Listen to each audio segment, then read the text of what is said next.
Some mornings you wake up with something sitting just under the surface. Not quite nostalgia, but close. There's a quiet kind of meaning in a messy workbench in knowing there's still a machine out there that needs you to keep it alive. My dad had a 1991 ZX7. I was probably about 7 years old. I remember staring at those air tubes running into the tank like they were some kind of alien technology. One ride down the street is all it took. It was all new to me and I loved every bit of it. Now I got my own, a 1997. Every time I fire it up, it takes me back a little bit.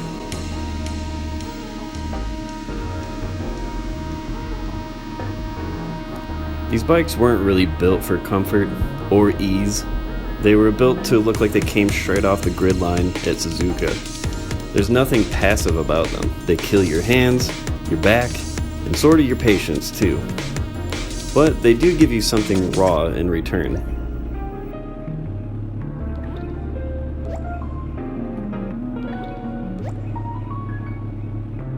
Owning this bike means more to me than just the occasional ride. Long trips are physically, mentally, and emotionally involving. You don't just hop on and go, you commit to it. The posture, the sound, the heat, it all demands something from you. But in return, it gives you clarity.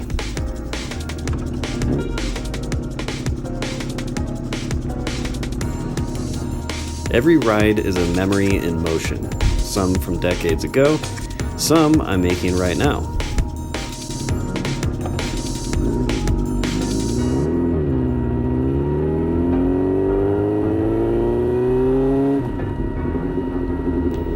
Being on a motorcycle that means something to you turns everyday roads into poetry.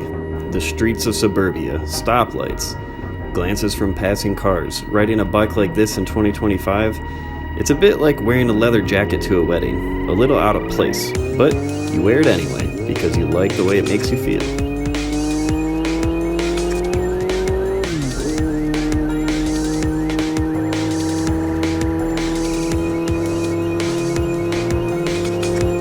On the open highway, it starts to make more sense. The ergonomics, the vibration, the beginning of the power band as you roll into the throttle.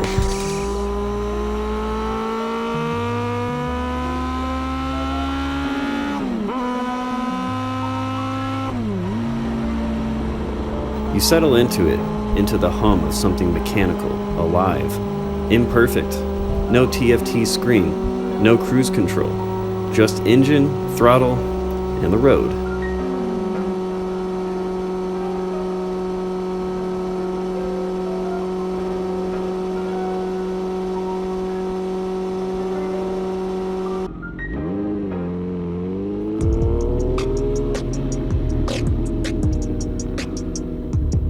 And then there's the best part of any ride like this, a familiar face waiting to embark on a shared adventure.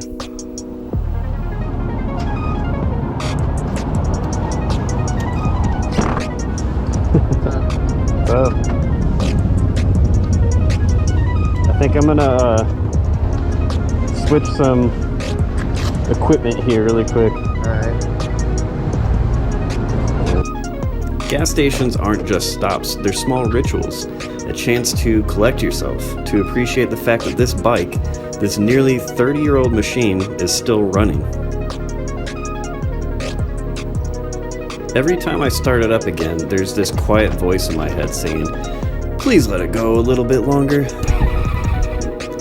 Let it keep being what it is, while so much around it has changed.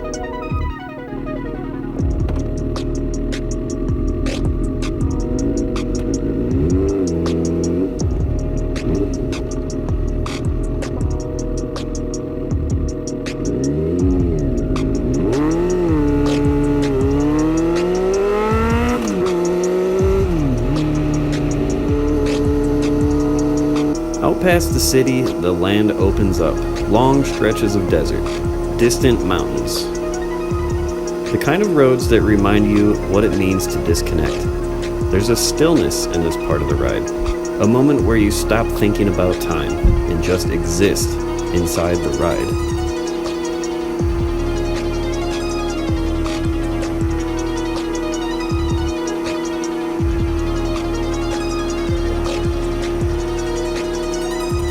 And then it starts to get fun. The canyons, the mountains. This is where these bikes shine. Not because they're the fastest on the road anymore, but because they make you work for it. No electronics, no margin for sloppy riding. Just you and your inputs. As the elevation rises, so does something in your chest. Call it joy, or maybe just relief, knowing that this old Japanese sport bike made it up here one more time.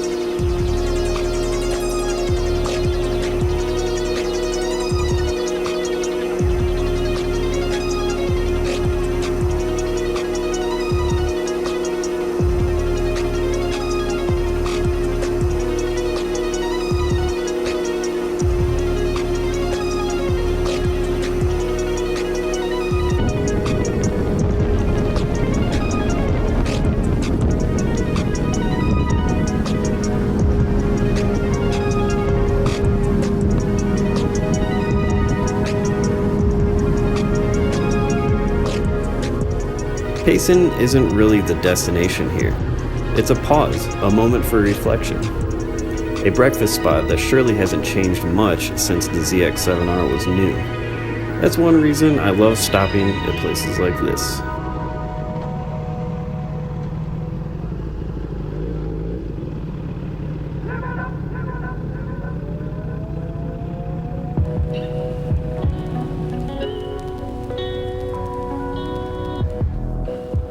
I usually take a second before heading in, just to look around.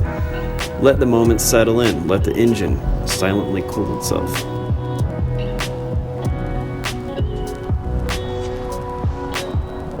And inside, there's a payphone on the wall. I wonder if it still works. And just like that, memories rush in again of watching my dad ride off on something that looked like it came from the future. I guess that's the thing about bikes like this. They connect you to something more than just the road. A memory, a version of yourself. A time when everything felt new and wide open. When speed meant freedom, not risk. And maybe, if you're lucky, someone you never want to forget.